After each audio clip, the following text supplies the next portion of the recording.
على رسول الله وعلى آله وأصحابه ومن والاه. أما بعد، يا معشر الشباب، أحييكم بتحية الإسلام وبتحية أهل الجنة في الجنة، وأقول لكم سلام عليكم ورحمة الله وبركاته. وعليكم السلام. السلام عليكم ورحمة الله وبركاته. وعليكم السلام. السلام عليكم ورحمة الله وبركاته.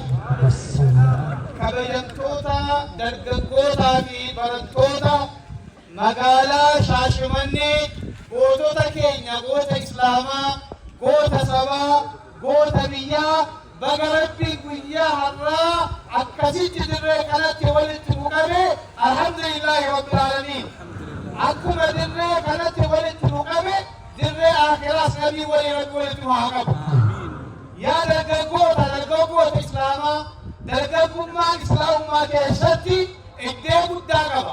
Dargaggummaan islaamummaa keessatti iddoo guddaa qaba. Rabbitu dargaggootaaf iddoo kenne, nabiitu dargaggootaaf iddoo kenne.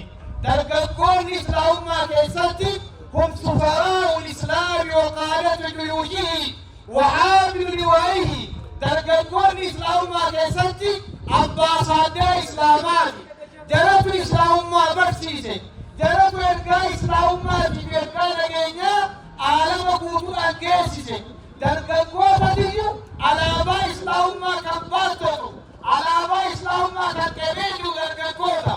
Ergaa islaamummaa hunda kan baree barsiisaa ture dargaggoota.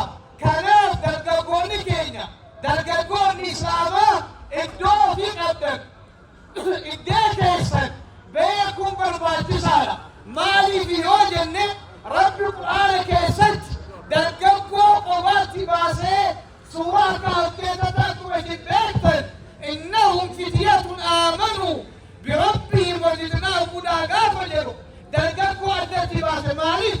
Dargaggoon ergaa addaati qabu. Dargaggoon itti gaafatamummaa addaati qabu. Dargaggoonni dalagaa addaati qabu. Itti gaafatamummaa addaati qabu. Kanaaf islaamummaan iddoo dargaggummaa dura kaasee dura jalqabe. Nabii keenya biras kan dhaabbatee Nabi Muhammadin alayhi salaatu wasalaam gargaaraa kan turee fi tumsaa kan turee fi nasaraa kan ture dargaggoo waan ta'aniif, yaa dargaggoota islaamaa na dhagaa jirtu. Wali dhagaa jireetta biyya keenya sabbaasa. Salaata walii salaanna imaamonni keenya ulamoonni keenya jiru. Aduu ishee isin jiraachuu argine irraan keessummaa itti dhaabatan hiree yaa jamaa kanaaf atuu jalaa gattaa malee isin yaadanii si bira dhufanii yoo isin